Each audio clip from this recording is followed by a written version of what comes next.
तीन दोस्त थे, रवि, मोहन और ललित। तीनों बहुत ही जिगरी दोस्त थे और साथ ही बहुत आलसी और लापरवाह भी थे।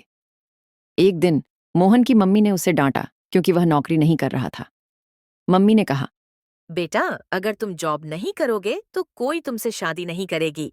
अभी मेरी उम्र खेलने, खाने और मजे करने की है, मम्मी। यह कहकर मोहन वहां से चला गया। इधर रवि के पापा भी बूढ़े हो चुके थे। उन्होंने रवि को बुलाया और कहा, बेटा, तुम मोहन और ललित को साथ लेकर कुछ कर दिखाओ, वरना तुम्हारी जिंदगी यूं ही बीत जाएगी। ठीक है पापा, मैं कोशिश करूंगा। जब होली का दिन आया, तीनों दोस्त पूरी मस्ती कर रहे थे। नशे में चूर एक सड़क पर खड़े होकर बातें करने लगे। मोहन ने कहा, यार, अब होली का वो मजा नहीं रहा जो बचपन में होता था। ललित ने एक भूतिया हवेली का जिक्र किया और कहा, चलो वहां जाते हैं, फोटो लेते हैं और गांव वालों को बताते हैं कि वहां कोई भूत नहीं है। रवि और मोहन ने मना किया, लेकिन नशे में होने की वजह से वे राजी हो गए।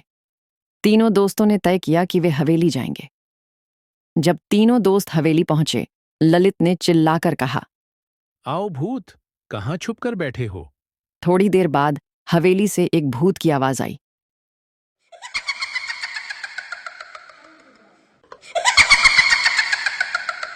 अब तुम लोग यहां से वापस नहीं जा सकोगे। तीनों दोस्त डर गए और एक दूसरे को देखने लगे। ललित ने कहा, ये सब नशे का असर है और कुछ नहीं। इतना कहना था कि अचानक से एक भूत और एक चुड़ैल सामने आ गए। तीनों दोस्त डर के मारे भाग गए। तीनों दोस्त एक कमरे में छिप गए, लेकिन वहां भी भूत आ गया। अब भूत ने कहा, अब तुम कहीं नहीं जा पाओगे, थोड़ा होली मेरे साथ भी खेल लो। तीनों दोस्त डर से कांप रहे थे। रवि ने डर के मारे कहा, हमने आपका क्या बिगाड़ा है? भूत ने जवाब दिया, तुम लोगों ने हमारी जान ले ली, तुम्हें मारकर हम अपनी बदलाव की आत्मा को शांति देंगे। तीनों दोस्त और ज्यादा डर गए और एक दूसरे से पूछने लगे कि क्या करें।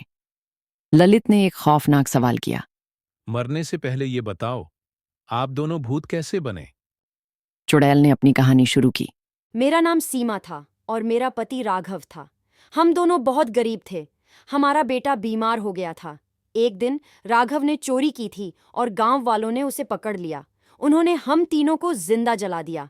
तब से हम इस हवेली में भूत बनकर रह गए हैं। हमारे बेटे की आत्मा को शांति मिल गई थी, लेकिन हमें शांति नहीं मिली। तुम लोगों ने हमारी जान ले ली। अब हम तुम्हें क्यों छोड़ दें?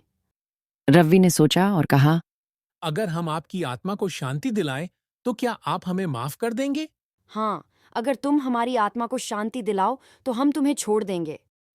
तीनों दोस्तों ने पंडित को बुलाया और हवन करवाया। पंडित ने हवेली में हवन करते हुए सीमा और राघव की आत्मा को शांति दी। उन दोनों की आत्मा को शांति मिल गई और हवेली अब भूतों से मुक्त हो गई। इस तरह तीनों दोस्तों ने अपनी होशियारी और हिम्मत से न सिर्फ अपनी जान बचाई, बल्कि उन भूतों की आत्मा को भी शांति दी। और उस दिन के बाद से वे आलसी और लापरवाह दोस्त नहीं रहे। उनकी जिंदगी में एक नया जोश आ गया।